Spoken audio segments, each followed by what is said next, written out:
मेरा नाम अल्लाह देता है और मैं शुगर और हार्ट का पेशेंट हूँ और जिसकी वजह से मेरे अखराजात पूरे नहीं होते। तो मेहरबानी करके काइंडली मेरी हेल्प कर दें। ये देखें, ये मेरे पाँव दोनों ही सूजे हुए हैं, ये वाला भी और ये वाला भी।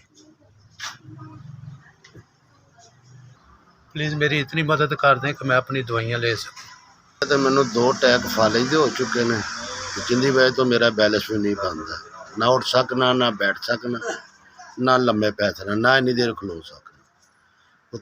सारा बच्चे मेरे अपने अपने घर वाले ने सब की शादी कर दी, एक बच्ची पिछे रह गई जिन्नी करनी।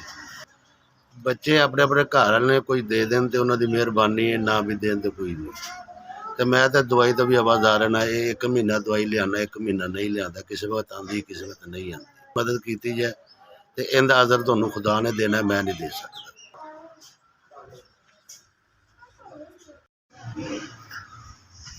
SVS अल्लाह साढ़े तुसीं 2 बंदियां दी मदद की है। अल्लाह तुहानू तरक्कियां दी बुलंदी ते लैके जावे ते सेहत तंदरुस्ती ते उम्र दी दराज़ी बख्शे। सानू 2 बंदियां तो 7000 रुपया दिता, अल्लाह तुहाडा भला करे। SPS खुदावन तुहानू तंदुरुस्ती देवे। साढ़े 2 बंदे तुसीं मदद की है, खुदा तुहानू इस चीज़ का अजर ते 7000 रुपया मदद की, रब तुहाडा भला करे।